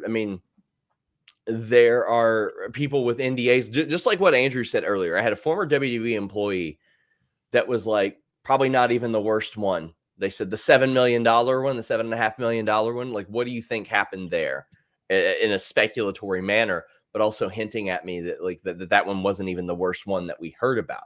And I mean, if this is the one that we're hearing about, man, this is something I brought up before. Like, imagine how brazen he felt before the advent of cameras. Think about how he felt before he had, oh man. But people in WWE that I spoke to that would really like, there were some that outright tried to ignore this stuff. Obviously, not the acts of what happened, but the story over the last few weeks, months, however long. But there was one that was very realistic from the start when he got raided, and they're like, that guy's gonna go to jail. Like that's what they thought. They were like, even if they weren't looking for something specific, they'll find something. Is basically what this person was saying to me. Yeah. There have been a couple of mainstream reporters that have reached out to me in order to gather info. I'm obviously going to help them do that as well, because I think there's a lot more things like that come to light. A whole lot of speculation within WWE because they see all of this tied to the original leaks to Wall Street Journal and the things that happened a couple of years ago, as they should. I mean, there were an awful lot of people that were like, was this a concentrated effort? If so, well, good. We're getting a guy like that completely out of the picture, and that's the way that it should be. There are people that previously had allegiances with Vince, which I'm very happy that they've been like, yeah, no more. I'll never talk to him again type of thing. There were some that I would speak to that would try to justify it, as you would see in interviews and stuff like that. Some people that a lot of people respected would take up for Vince. I'm just not seeing that now. I'm not seeing that now. And maybe it's because they know they'll be looked at side-eyed a little bit more now that specific things are identified, but he does not have much, if any, support there. There are people that think that Vince, if somehow he avoids jail time, they think that he's delusional enough to think he can get his way back in, but there's no path back in now. He can't force his way back in. It's so funny because in the story, I'm releasing a story today on the free tier of Fightful Select, so you don't need to pay to get that.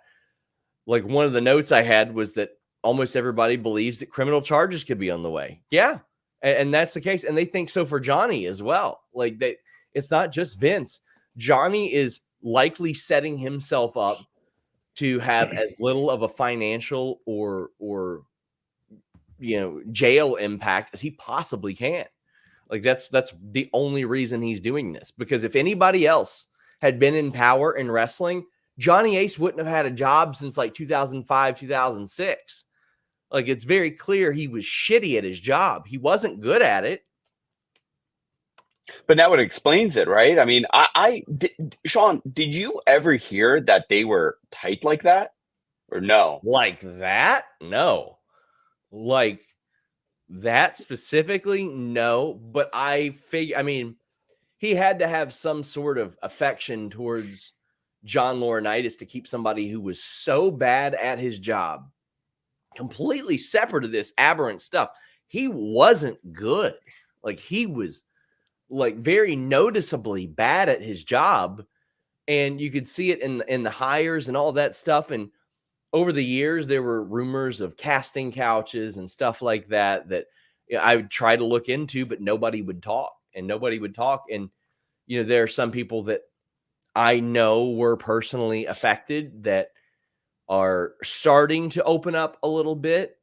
It's just for them, they are getting pulled in a lot of different directions because lawyers are calling them, and media outlets are calling them, both from wrestling and mainstream media are calling them. And they're trying to decide how it is that they do this in the order of operations. So now they've got to talk to lawyers. It's there's a lot, man. There's a lot. And I talked to one person that's like, well, Ari Emanuel's probably going to take this personally because his daughter's worked there the last couple of years. And I was like, well, I mean, he was on TV with Vince, like, yeah, putting him over. Yeah, he said he didn't want to do this without Vince. Yeah. And then, but I think David Bixenspan pointed this out. They had to have found out something between the merger was announced day after WrestleMania, so early April. Yes. And that's when Ari was on TV putting him over. And then by the time the merger became official, which was September, the search warrant was executed because that was summer of 2023. And by that point, they were listing Vince as a liability, a risk factor, and basically trying to force him to take a lower position of everything so they could almost disassociate themselves with Vince. There's also, I'll add one thing I think someone had mentioned this on Twitter and I agreed with it largely. You're dealing with Vince McMahon, who was a predator. He was preying off of Janelle Grant. She had just lost her parents. She had been caring for them. He came in and said, oh, I will make sure that you're taken care of. You can't do that to Ari Emanuel's daughter. I'm not saying that there was anything like that at play, but there's a power dynamic at play where if he had tried something like that, Vince McMahon would have been out on his ass before you could say it. Yeah. And that always comes into play. A guy like Ari Emanuel wouldn't be terribly worried about something like that happening to his daughter in this case. When the first bit of news broke regarding Vince, one of the first things that Fightful Select reported was John Laurinaitis is never expected back in that company. Like, that was the first thing we got from people within WWE that we put on our free select posts was he ain't coming back ever, because he had been an issue before with some issue, with some things like this, like abuse of power and the like. And that wasn't particularly a secret. It was just one of those things where you would inquire about it. And then when I would like look into it, nobody would talk. They would talk off the record, or they would talk like they would chit chat about it at a bar or something like that, but they wouldn't tell you for a story. Yeah. And it's very frustrating sometimes, but you also have to respect people that were victimized in those situations. This is a heartbreaking thing to watch unfold in retrospect, because a lot of people are going to be reliving a lot of pain throughout this situation. A whole lot of people. We hope that there are resources allocated to that help. Yeah. And I would find it hard to believe that. I think okay, let me rephrase that. I would expect, and not in a report sense, I'm just saying I would expect from a moral obligation standpoint that TKO provides that sort of support, or provides some sort of department in what can help people that might have been affected. And that's why I asked Shawn Michaels the question that I did. I was like, okay, if I ask him, like, I know John Alba's right up next, so I knew he was going to ask something good. I wanted to ask, considering the nature of NXT talent, which is impressionable and vulnerable, which are two of, like, vulnerability is one of the qualities that Vince McMahon cited of Janelle Grant in the lawsuit. He couldn't have spelled it out even more. He's like, I like that you're vulnerable. What the hell, brother? What are you? What? That's a hit. Oh my God. And I wanted to, I want to know that these talent are protected from that vulnerability, from thinking that they have to do something to not just get a leg up in their career, just have a career. I mean, we are not that far removed from when a woman turned 30 or 31. They were just gone. They were just gone from WWE TV. Yeah. How often did that happen? And I'm not saying these people were involved or anything like that, but it's just like, well, AJ Lee, top person on the show, gone. Caitlyn, heavily pushed wrestler, gone. 30 years old. What? Like, and who knows who was responsible for that happening, because it happened so much that it's one of those things where it's hard for me to believe it wasn't like an edict or something like that, because they were just hitting the bricks. Or maybe it's wrestlers saying, get me the fuck out of here. You know what I mean? Considering the environment that they were working through. Oh, man. And somebody's saying, this will never go to trial. Oh, buddy, guess what? Guess what? When the feds are involved, you don't get to decide. You don't get to settle with the feds. That isn't a thing. You don't get to just say, well, here's your $7 million. Don't federally prosecute me. That ain't a thing that happens, friend. No, the best case is you take a plea. Yes. That's the best case. That probably most likely will happen. I can't imagine this going to trial. I think most likely, if there is a federal prosecution here, they'll probably take the plea, and it'll be whatever it is. I still think there's so much to the story that will be coming out the next couple of weeks, couple of months. This is not a simple process for anybody involved. I think there's going to be a full on shitstorm of a lot of other names that you didn't expect if this continues. Yeah, I mean, there was one person, I can't identify really anything about them, but that's what they had said to me. They said, I know people that are involved, and if those people aren't implicated, I'm going to implicate them, is what they said. Like, I'm going to make sure that people know about them. I'm going to bring this up. This is a good point. Vince is probably way more intimidating than we realized to the people in that company back in the day. So this is a conversation that Jeremy and I had last week, and we continue to talk about. You have a company that it was based on fear, and it was based on power playing. Vince McMahon was lauded by so many of the people that worked for him because they wanted his attention. They wanted to be favored. They wanted him to see them as talent, as family, as people that, brought me here. Yeah, that's going to weigh on the mind of anyone who wants to speak out in this case or be involved in this case. It's a lot. We're not privy to the psyche, to the inside matters of how these people felt. We don't have the experience. We can only know from what they talk about.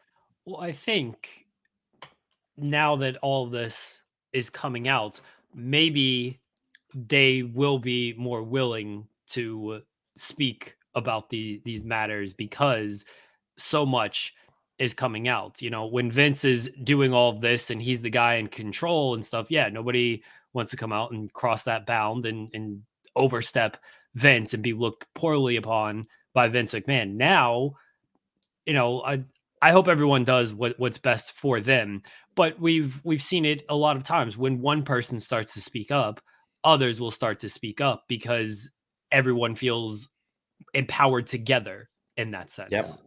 Yeah. Agreed. Oh man.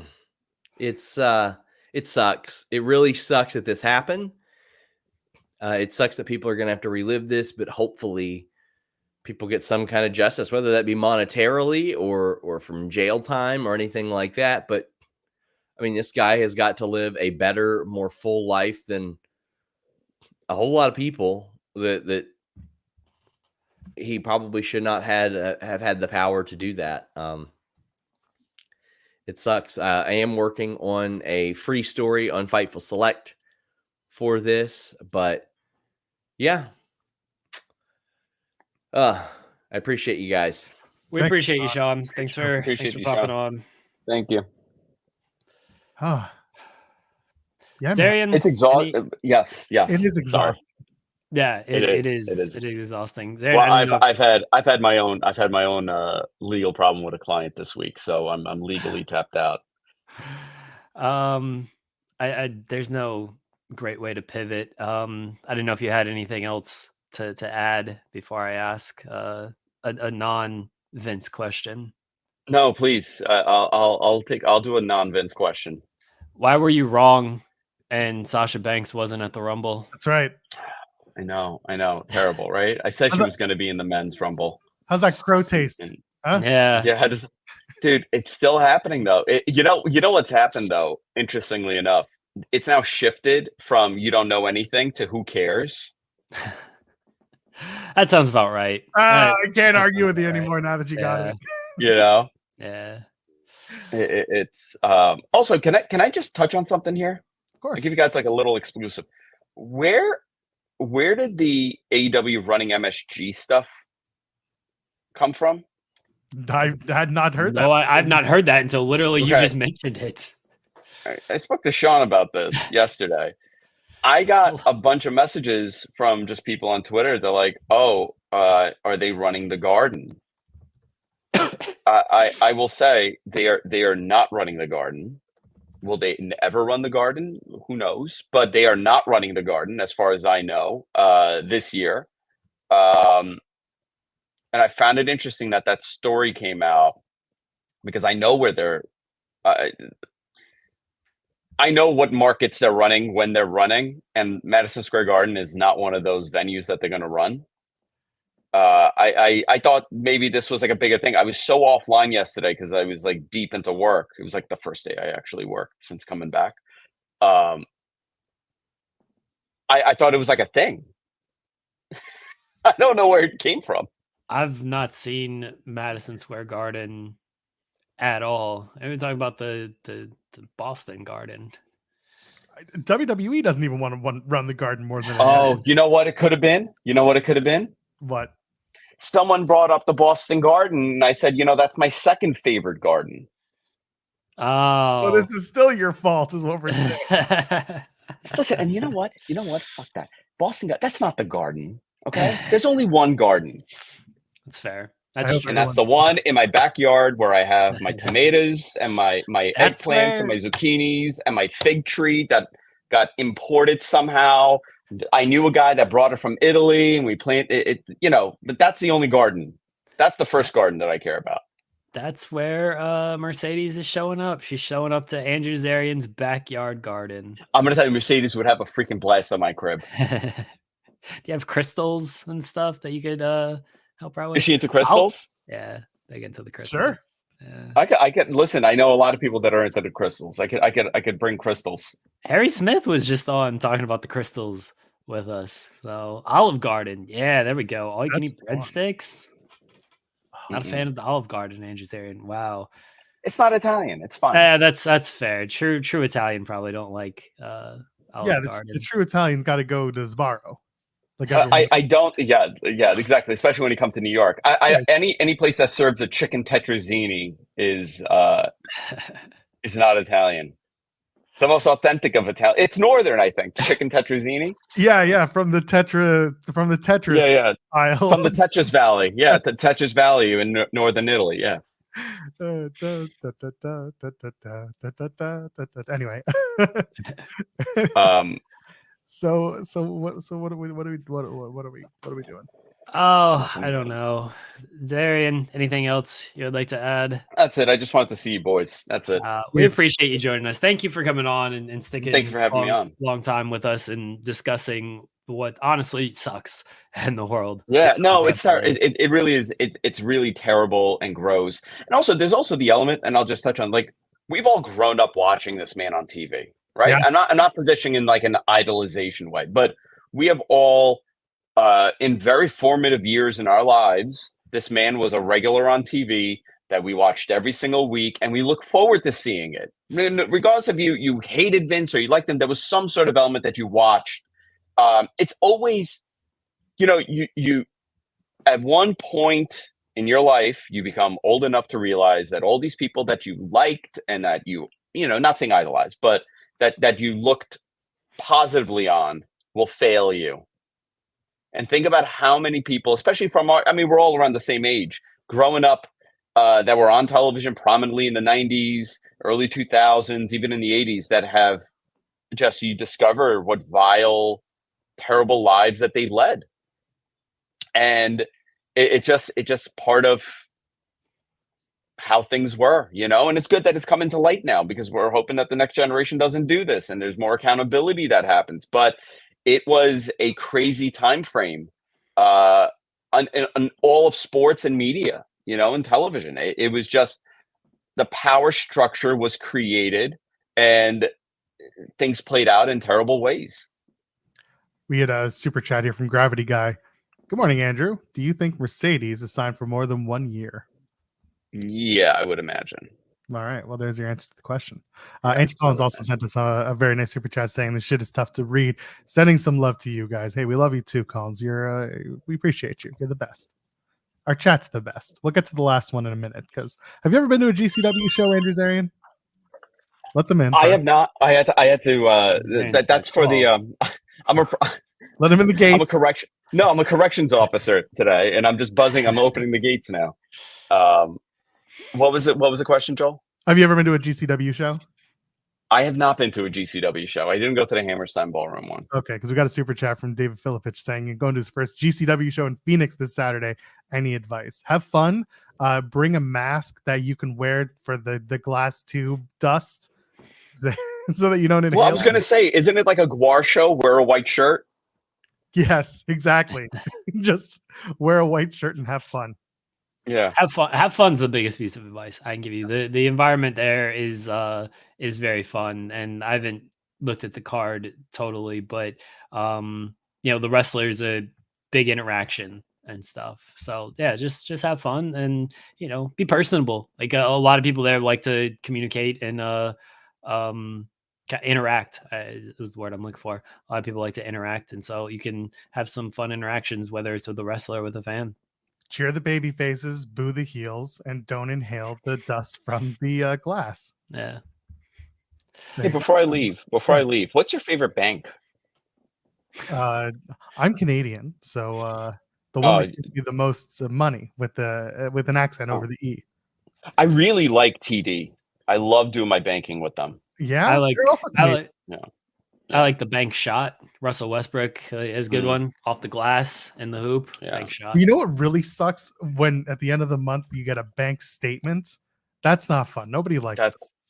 Yeah, but mine was post dated. Was it? Yeah. Was yours? Yeah. Also? Well. It was weird. Like when I read the statement, it just said 313 on it. I that's all I had in my account. Oh, give me a hell yeah! Oh hell! Goodbye. Hi, Andrew Zarian. Bank statement 316. Nice eyebrows, Andrew Zarian. No. 313. 313. 313. Get it right. Oh no, I want to go with. I want to go Wednesday. I assume 313 is a Wednesday. 313 is. Wednesday. It's a Wednesday. Wow, what could he possibly be talking about?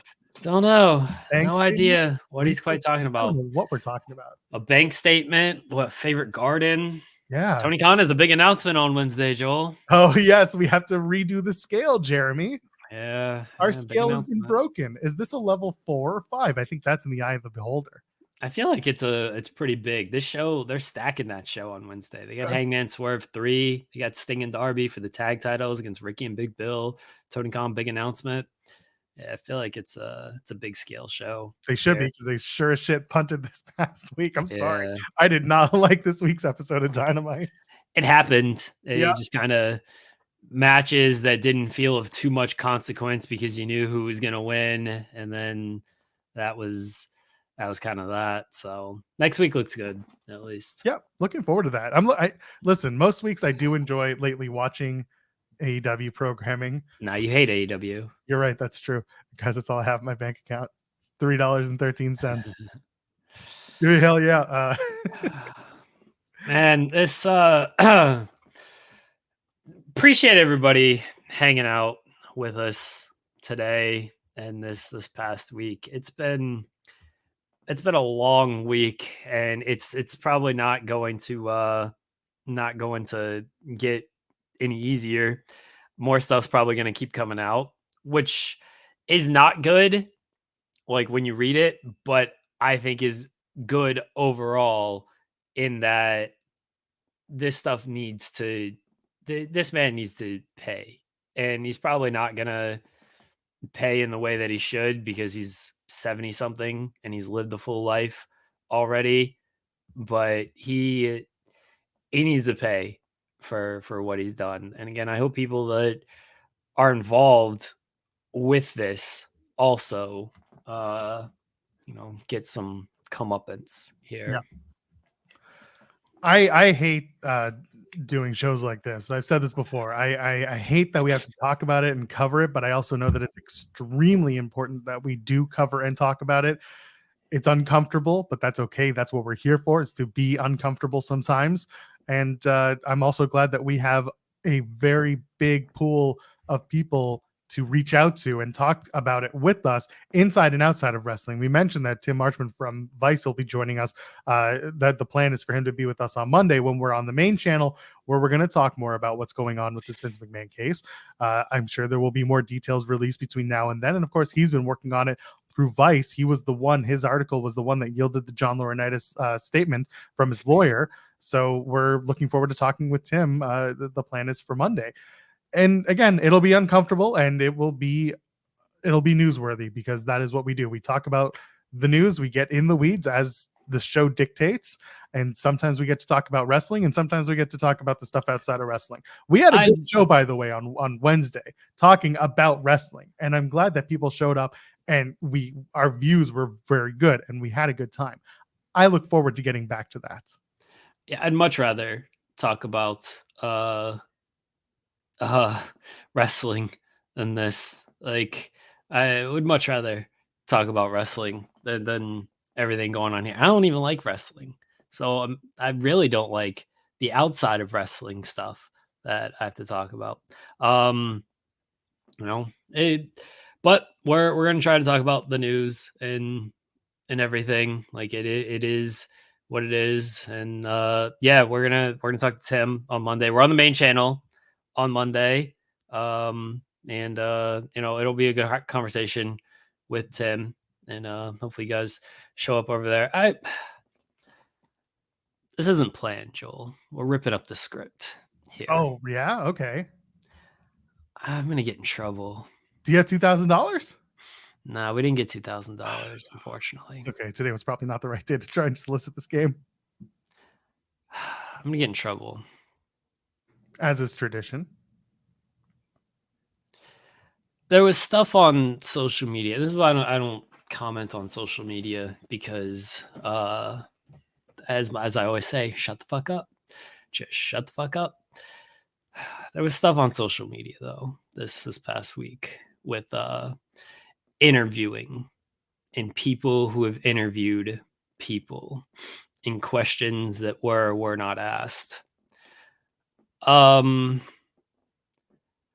think if you have the opportunity to interview someone who has allegations against them and who has a history against them, you should ask those questions and not try to almost give them a nicety platform to make them look better. I understand not everybody wants to be a journalist. I totally get that. But if you are in a position to have a long form sit down interview with somebody, you should probably bring up stuff that has not been talked about and that had an impact on that person's career. And I think it's a little, I'll say, off-putting that those questions are not asked and not pressed upon, and you just want to kind of be friends with them. I think that attacking others for pointing this out is also an issue, because I don't think that should happen either. Like, people have the right to their opinions. and you shouldn't. Other people in the space probably shouldn't attack those people just because they feel a different way because they are friends with people. I think if I do a bad interview, I call me out on it. I don't think I was great on the Davey Boy interview today. I worded a question poorly and I wasn't fully happy with what I said. But don't attack people that are in the same space that feel a certain way, that have every right to feel that way because of these interviews that you are doing. Caden says, I think it's dangerous for media to uplift people with a dirty history without addressing. And then Michael says, CV Chris Van Vliet, that's who. That is who we're talking about. Yes. And I can preface this with, we both think a lot of Chris as a person and as an interviewer. Every interaction I've had with Chris, which is very limited, has been good. He is a very nice person. There is nothing, I can't say that I've had a bad interaction with him about these things. If he just wants to do nice interviews, fine, but then don't interview Velveteen Dream at all.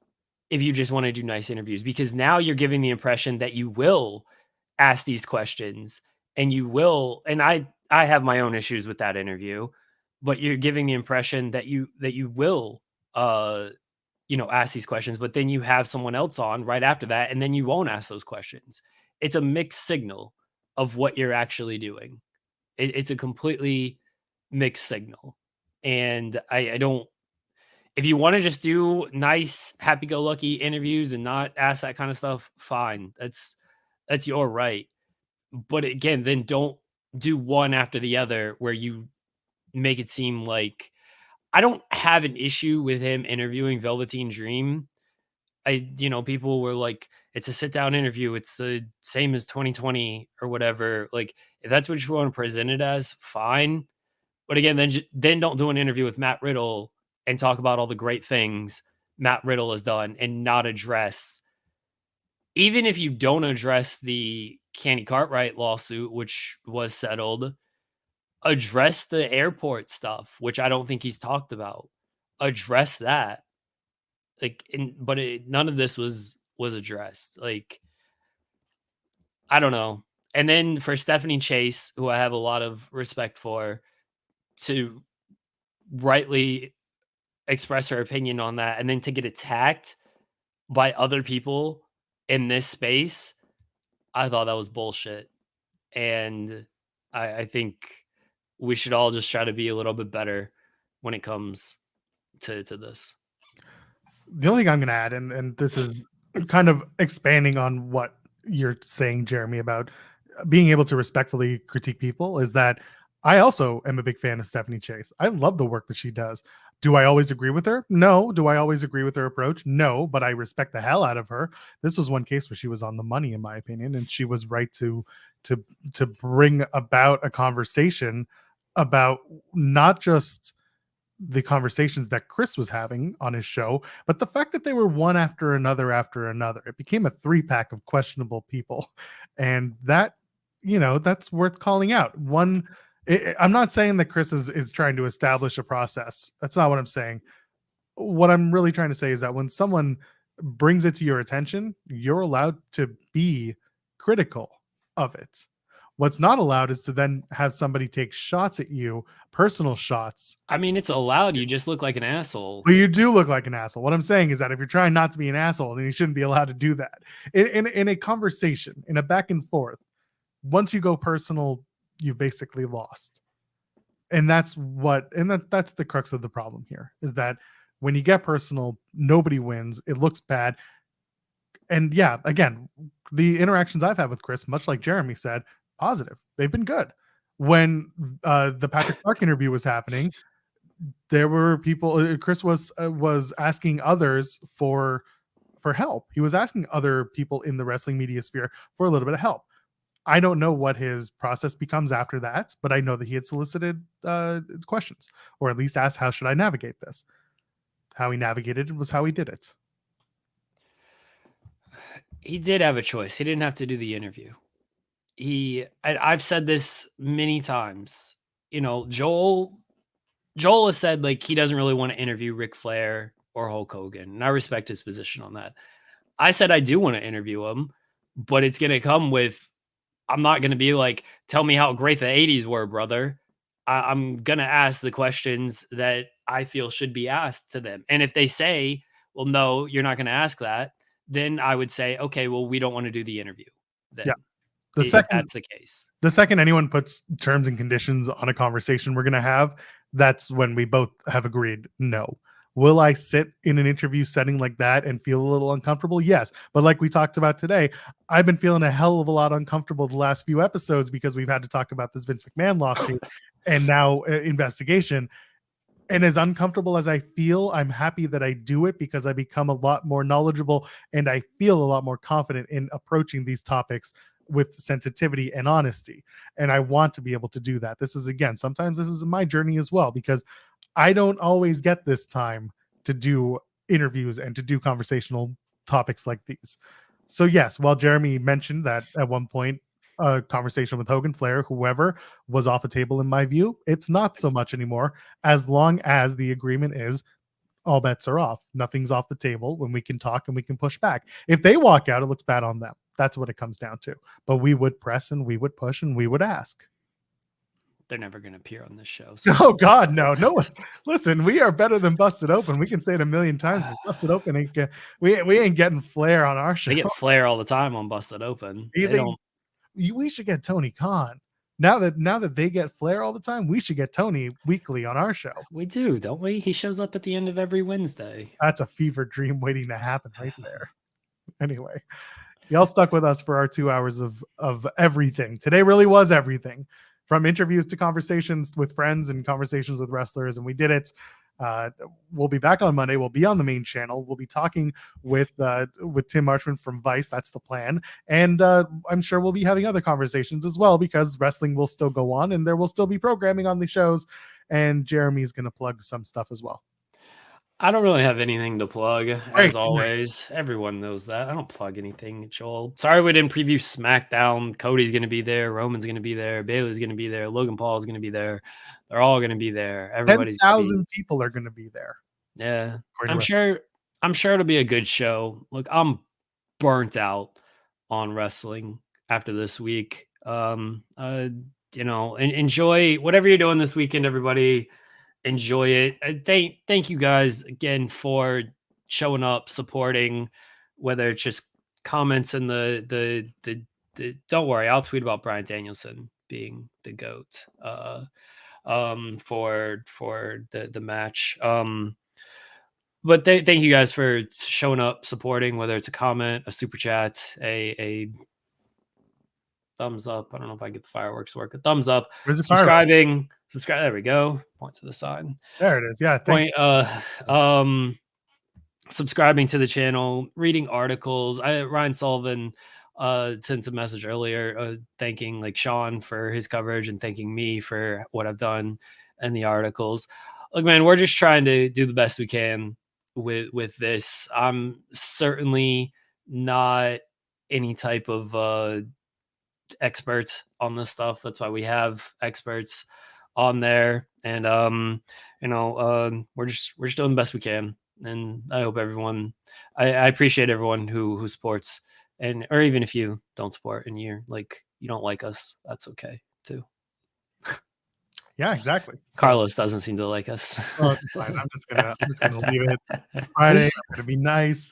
Normally I would do something else. I love you, Carlos. Yes, exactly. It's where we have our show, and this is our opinion. So anyway, Auntie Collins wraps this up. More coins for you guys, no platform abusers. Well, you know what? Again, we will talk to people as long as nothing is off the table, and we will ask the questions whenever we can. And again, you can, if you do a different interview, we had this discussion previously of the media at the press conference, they might be there for different things. That is completely fine. I respect all of that. All I'm saying is if you interview one person about this and you're going to do hard hitting with them, you got to at least, in my opinion, make an effort when you're interviewing other people who have similar allegations and stuff, because otherwise it just seems like you're trying to give them a platform to sell themselves, and they don't need that. Yeah, exactly. Listen, nothing I can add. Let's just get on out of here. Thanks again to MLW and to Davey Boy Smith Jr. for joining us at the top of the show. Thanks to Cam Hawkins for That joining us. happened. Pardon? I said that happened. That did happen at the top of the Feels show. like forever ago. I know. Thanks to Cam Hawkins for joining us, Andrew Zarian, and of course, Sean Ross Sapp here talking about everything that happened.